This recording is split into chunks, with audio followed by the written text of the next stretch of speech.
Tá. Vitamina de otimismo. Então tá, evolução histórica da administração. Então o que que é produção? O que que é produção? Você consegue ler, Egito, o que que é produção?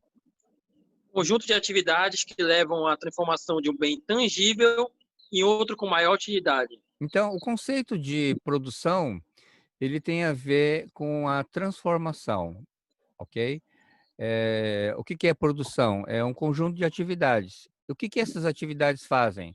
Elas transformam um bem que era tangível em outro bem com maior utilidade, tá? Então esse é o conceito de produção, beleza?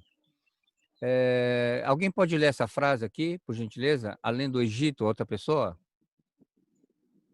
Quando polia a pedra a fim de transformá-la em um utensílio mais eficaz, o homem pré-histórico estava executando uma atividade de produção. Exatamente. Então, por exemplo, quando ele pegava, por exemplo, um pedaço de pedra e ele utilizava, afiava a pedra para fazer uma ferramenta, então ele já estava usando aqui uma atividade de produção, correto? Então ele pega um objeto, ele transforma o objeto e dá uma utilidade maior. Então isso já era considerado, digamos assim, o conceito de produção. Então a produção começou há muito tempo atrás, beleza? Tá? Outra pessoa para ler, por gentileza, essa frase.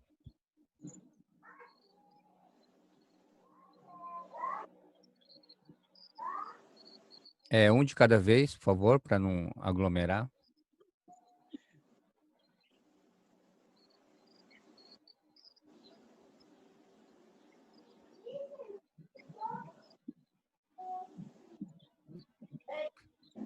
Com Com o o passar... passar do tempo. Pode falar. Vai lá. Não, vai lá, Isaías. Tá bom. Ai, meu Deus. Muitos se revelaram extremamente habilidosos na produção de certos bens e passaram a fabricá-los conforme solicitação e especificações apresentadas por terceiros. Tá? Então a gente observa que algumas pessoas, ao elas fabricarem determinados produtos, elas se tornaram bastante hábeis, né? Então, com o tempo, se revelaram extremamente habilidosos na produção e passaram a fabricá-los conforme a solicitação e especificações apresentadas por terceiros. Então, aparece aqui a figura do artesão. O que que é o artesão? É aquela pessoa que adquiriu uma habilidade e que ele consegue fazer vários produtos que estejam atendendo à necessidade das pessoas, correto? Então, quem pode ler essa frase, por gentileza? Surgiram os primeiros artesãos e a forma de produção organizada, já que aqueles estabeleciam um prazo de entrega, classificando, por consequência, prioridades, atendendo às especificações prefixadas e determinando o preço para as suas encomendas. Tá, muito obrigado. Obrigado, Mayumi. Tá? Então, os primeiros artesãos, né, foram, digamos assim, uma forma de sistematização, né, do trabalho de produção propriamente dito, tá?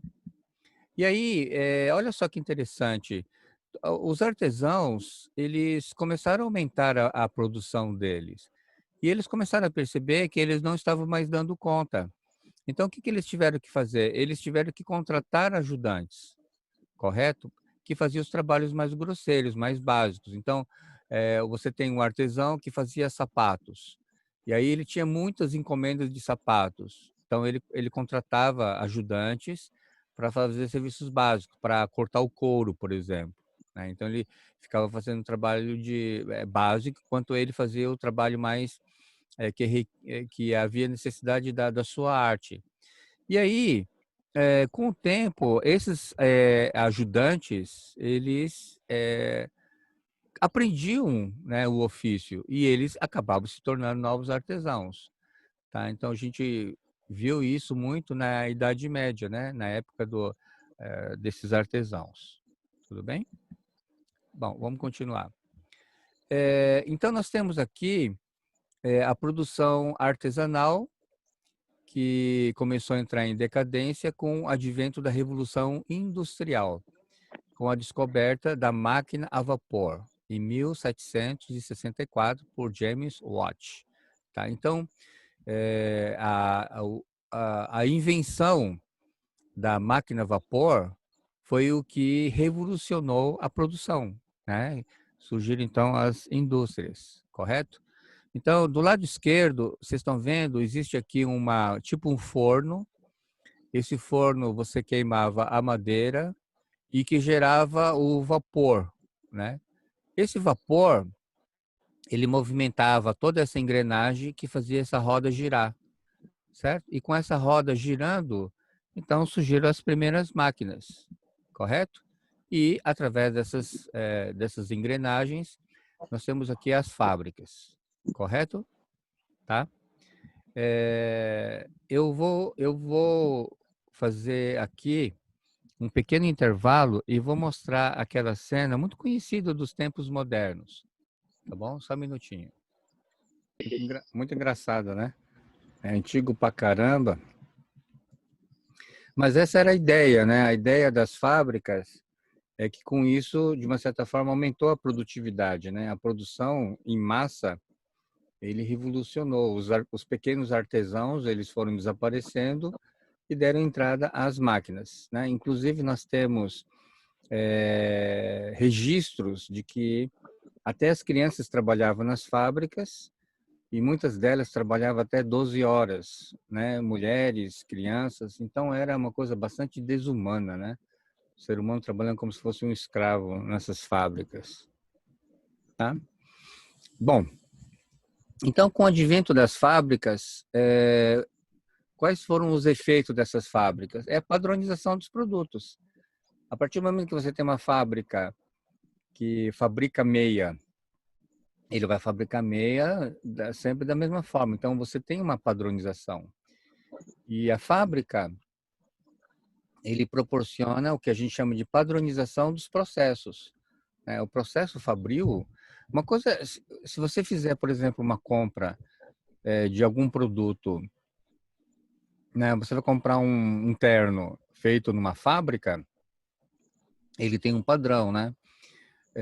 Se você vai mandar fazer um terno num costureiro, ele tem outro padrão. Se bem que hoje, esses grandes costureiros que fazem sob encomenda, a qualidade é maior, né? Mas então você tem aqui a padronização dos processos.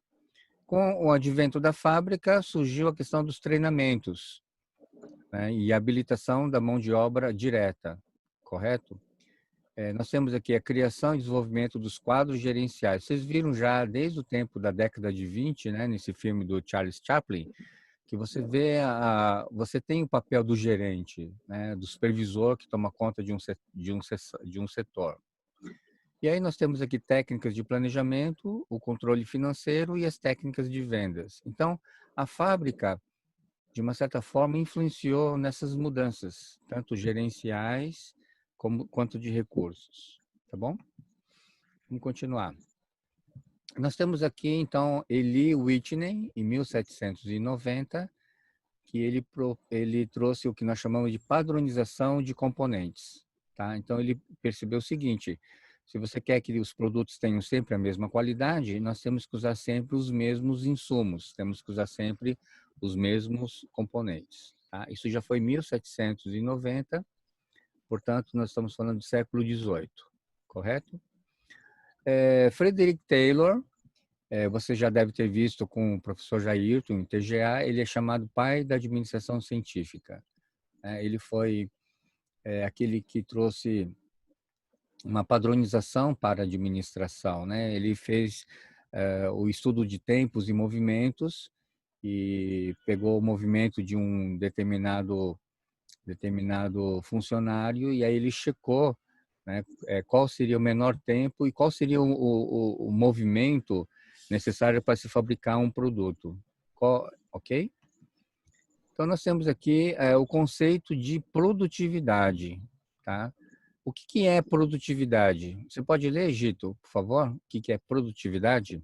Produtividade é a procura incessante por melhores métodos de trabalho e processos de produção. visando a obter maior quantidade fabricada com o menor custo possível. Tá. Então, olha lá, o conceito de produtividade, ele tem a ver com métodos de trabalho, com processos.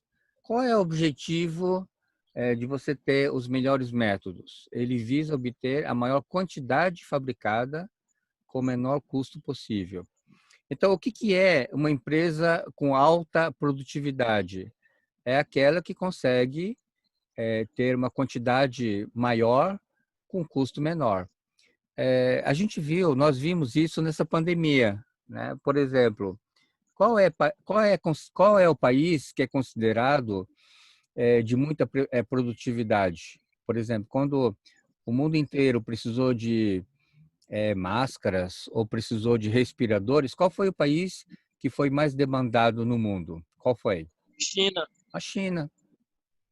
Por que que é a China? Porque a China, ela tem unidades fabris gigantes. Você sabe que a China é um país comunista e as pessoas ganham um salário muito pequeno, né? Quase, eu nem sei exatamente, mas assim, por conta do sistema político lá na China, o que que a gente observa? Que, inclusive, tem fábricas na China que utilizam crianças. Vocês sabem disso, né? Teve uns anos atrás, eu não sei se foi a Nike, que ela recebeu um processo milionário porque estava contratando fábricas chinesas que estavam usando crianças, né? Então, a produtividade, ele tem a ver com isso, maior quantidade com menor custo possível. Então, a China, primeiro, ela é o continente que tem a maior quantidade de pessoas do mundo. Eu não sei precisar exatamente quanto, mas a população da China chega a bilhões. A gente não está falando de milhões, a gente está falando de bilhões, né? A mão de obra da China é extremamente baixa. Outro aspecto também, que é a questão da questão da paridade com o dólar. Então, a moeda chinesa, ela é uma moeda bastante, digamos assim, desvalorizada, de tal forma que o produto chinês fica extremamente barato, né? Então, por exemplo, os produtos chineses, pelo menos há alguns anos atrás, eles eram muito baratos, porém de baixa qualidade. Só que agora isso tem mudado, né? Hoje tem muitos produtos. A China se desenvolveu muito, né? Inclusive, se você for parar para analisar, componente eletrônico, microchips, né? Existem várias empresas multinacionais cujas fábricas estão na China, né? Por exemplo, produtos de marca como Nike, Reebok, Adidas, vocês têm fábricas na China, né? Um tênis americano que eu não sei até pouco tempo atrás não tinha fábrica na China era o New Balance. Então, o americano que era patriota, ele não comprava outras marcas, só comprava tênis da New Balance, porque só tinha fábrica nos Estados Unidos, entendeu? Então, e hoje, o que está acontecendo hoje? Muitos países perceberam que estavam muito dependentes da China, né? Então, alguns países começaram a reverter, né? Inclusive o Brasil, ele é um país que está altamente desenvolvido na produção de medicamentos, né? A gente está observando aí que tem grandes empresas investindo milhões para que nós tenhamos uma fábrica de remédios, né, e vacinas contra a Covid, né? A previsão é para o segundo semestre do ano que vem, correto? Então, a produtividade, ele tem isto, né? Então, toda vez que você pensar assim, o que é produtividade? O conceito de produtividade está associado a uma grande quantidade de produção a um custo menor. E a gente viu isso, né, em gestão financeira. Quanto maior a quantidade produzida, menor o custo por unidade. E é por isso que os produtos chineses são bastante baratos. Nós tivemos o aumento dos respiradores, porque a demanda foi mundial, né? O mundo inteiro, ao mesmo tempo, quis comprar respiradores, né? E aí, quando você tem, é a lei da oferta e demanda. Quando você tem muita gente querendo comprar e tem pouca oferta, o preço sobe, ok? Tudo beleza até aqui? Tá? Então, nós temos aqui dois elementos novos que faz parte do conceito da produção, que é o conceito de output. Output é saída e input é entrada, tá? Eu gostaria que alguém lesse essa frase, por gentileza. Quem pode ler, por favor?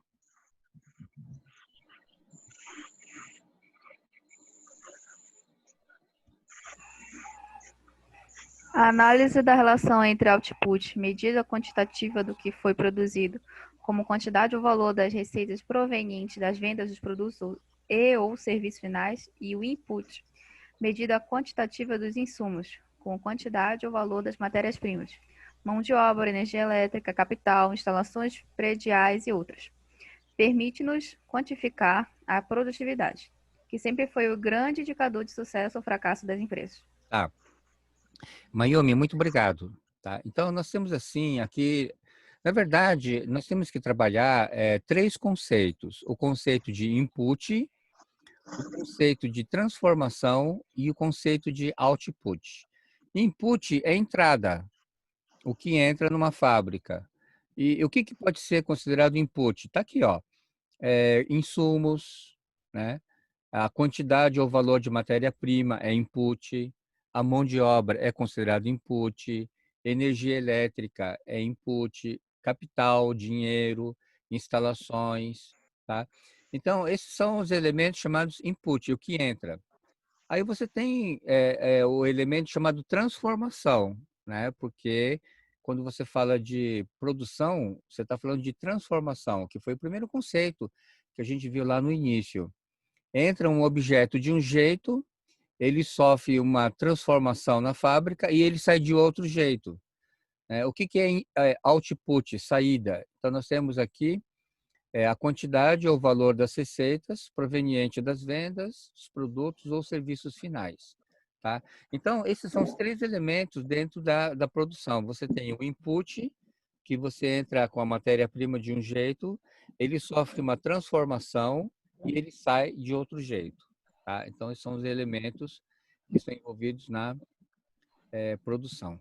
Tá? Então, Henry Ford, ele teve uma grande sacada que foi exatamente a linha de produção. Não foi o Ford que inventou o automóvel, mas ele foi aquele que desenvolveu a linha de produção. Tá? A grande diferença para Ford é que ele desenvolveu uma linha de esteiras. As fábricas de automóveis, antigamente, os funcionários, os operários, eles se locomoviam dos lugares, correto? E aí, embaixo do automóvel, não sei se dá para você ver, tem algumas esteiras. Até hoje é assim, né? As indústrias automobilísticas, o operário fica no local, aí a esteira vai puxando e você vai montando o automóvel. E a grande sacada do Ford, na época, é que ele pagava mais do que qualquer outra empresa, ok? Do mesmo setor de automobilismo. Então, muita gente queria trabalhar para ele, porque ele pagava bem, né? Para a época, ok? Então, aqui está o mérito do Henry Ford, tá? Na década de 1910, Henry Ford criou a linha de montagem seriada, revolucionando os métodos e processos produtivos até então existentes. Então, com Ford surgiu aqui o conceito de produção de massa, caracterizado por grandes volumes de produtos extremamente padronizados e baixíssima variação nos tipos de produtos finais. Então, naquele tempo, na década de 20, você poderia comprar um modelo Ford T, modelo T, por $500. Legal, né? Comprar um automóvel por $500, né? E nessa década de 1920, 80% dos automóveis que rodavam nos Estados Unidos eram da Ford. Então, ele tinha um domínio absoluto, né? Ele conseguiu, através da produção, ter uma alta produtividade, né? porque ele desenvolveu esse sistema fabril. E aí o automóvel saía por $500, tá certo? E ele vendia pra caramba, né? Então ele dominou realmente o mercado automobilístico, tá? Na aula de marketing, vocês lembram que nós falamos que o Ford, pelo menos naquele artigo Miopia de Marketing, o Ford ele foi considerado um gênio e ao mesmo tempo insensato? Vocês lembram disso ou não? Que nós Sim. estudamos? Por que ele era considerado um gênio e por que ele era considerado um insensato? Hum, acredito que é insensato quando ele queria fabricar qualquer carro, mas tendo que ser preto, né? Exatamente, essa foi a ideia. Então, na ótica do marketing, né, o Ford ele foi um gênio porque ele desenvolveu, né, a questão da produção, mas não foi só produção, não, tá? Ele foi considerado um gênio porque ele foi um gênio de marketing. Ou seja, ele sabia qual era a necessidade das pessoas, que todo mundo queria ter um carro, mas o carro precisava ser acessível. Então, ele conseguia fornecer um carro por $500. O pessoal, $500 hoje daria o quê? R$ 2.500. Você já pensou se você pudesse comprar um carro 0 km por R$ 2.500? Seria maravilhoso, né? Pois bem, então ele foi considerado por conta disso. Ele sabia qual era a necessidade. E era considerado insensato por aquilo que o Egito acabou de falar, né? Ele só queria oferecer carro preto, né? E por que e por que ele queria o carro preto? Porque a tinta É o mais preta barato, a tinta preta é a tinta que seca mais rápido, mais rápido. tá ok? Então, a questão da produtividade é show de bola, né? Legal, né? Tudo bem? Então, nós temos aqui um outro elemento que se desenvolveu que se chama engenharia industrial. Então, a engenharia industrial ele teve com linha de montagem, né?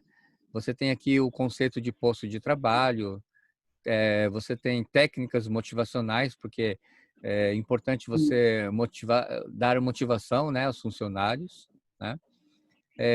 Nós temos aqui surgimento de sindicatos, que são grupos organizacionais em prol do trabalhador, né, lutando em busca de direitos dos trabalhadores.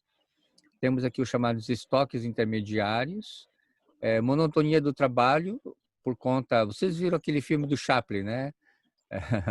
Movimentos repetitivos gera monotonia no trabalho, né? O arranjo físico que tem a ver com layout, a gente vai ver lá na frente esse conceito. O balanceamento de linha, produtos em processo, manutenção preventiva. Hoje, uma fábrica que faz manutenção preventiva, ele evita a manutenção que ocorre depois que um problema surge, né? Que é a prevenção, que é a manutenção corretiva. E a manutenção corretiva é muito mais cara, né? Ok? A preventiva não, você faz a manutenção, aperta os parafusos, troca peças. Então você tem você não há uma quebra, né, no processo de produção. O controle estatístico da qualidade e fluxograma dos processos. A questão do fluxograma a gente vai ver lá na frente, tá? Então vocês vão aprender a fazer fluxograma, a gente vai ter algumas noções de layout, tá bom? Beleza até aqui? Então a fábrica do futuro. Eu vou dar uma parada por aqui. Deixa eu passar para cá. Porque aqui nós temos apenas os conceitos, tá? Deixa eu ver se alguém escreveu aqui. A Helene disse que o som estava até alto, ela falou sobre a China, né? Então, vocês observam que a produção, né, o conceito de produção é um conceito bastante antigo. Basicamente, produção é você pegar um objeto, colocar um processo de transformação e o objeto sai com uma utilidade maior.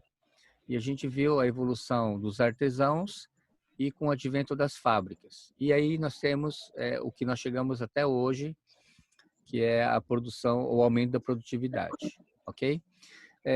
Tem uma coisa que eu queria comentar com vocês, que é a questão do coronavírus, né? O coronavírus, essa pandemia, ele quebrou o planejamento de centenas e milhares de fábricas no mundo inteiro, né? Porque a fábrica, ela tem o produto da fábrica, ele sai da indústria, vai por varejo, né? Vai para o distribuidor, vai para o varejo. A partir do momento que aquele produto ele não tem a demanda, dependendo do produto, por exemplo, produto alimentício sofreu menos, né? Porque os supermercados ficaram abertos. Mas determinados produtos tiveram uma demanda muito pequena, né? Algumas fábricas pararam, né? Outras fábricas continuaram com uma produtividade bem mais baixa, tá ok? Então, eu estava vendo uma reportagem essa semana que mostrou uma fábrica de ônibus, não sei se foi Rio Grande do Sul, né? O dono, o dono, o diretor da fábrica disse que o mercado interno despencou, mas o mercado externo se manteve estável, né? Ou seja, eles não pararam totalmente porque eles tinham o mercado externo. Eles fabricavam os ônibus, de uma certa forma, com o aumento do dólar. O que é o aumentar o dólar? O aumento do dólar é a desvalorização do real. Então, por exemplo, quando você tem um dólar muito alto e a nossa moeda é uma moeda fraca, quando você exporta um produto, o nosso produto é vendido em dólar.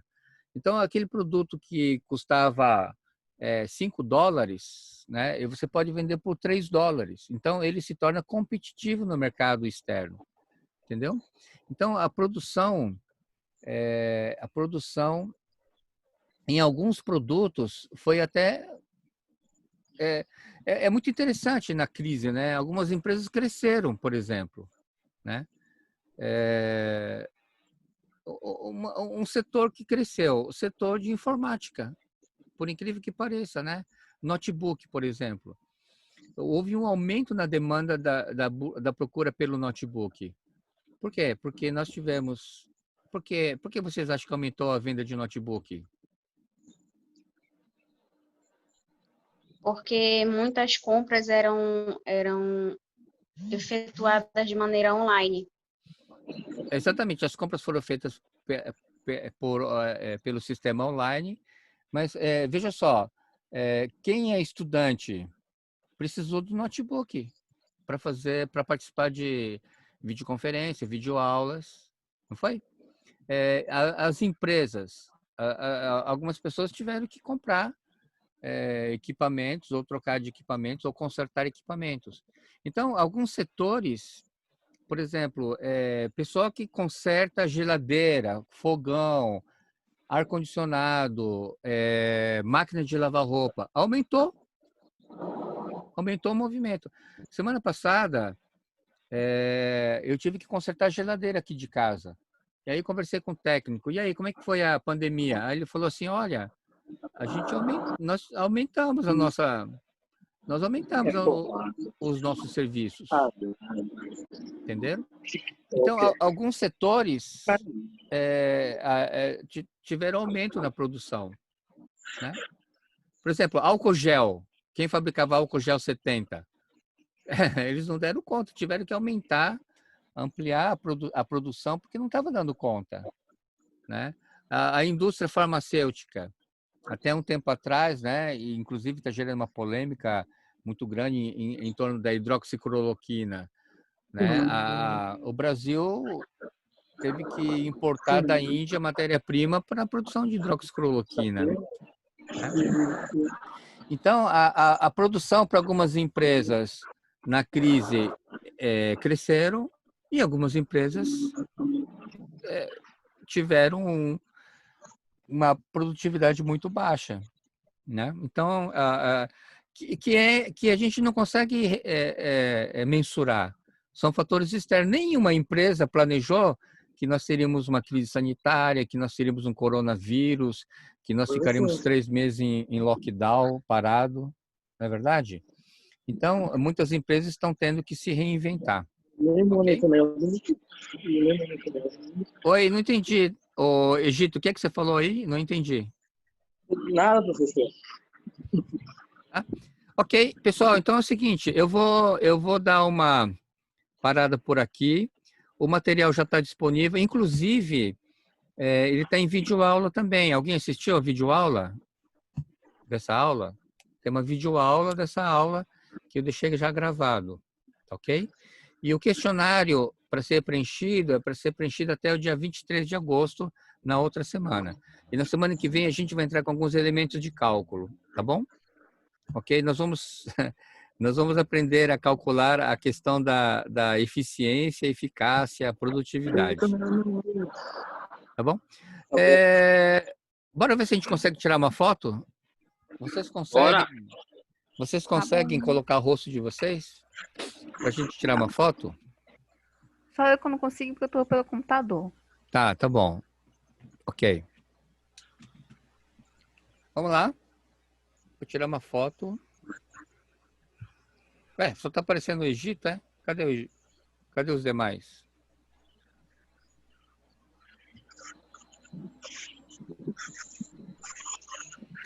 Cadê você, Isaías?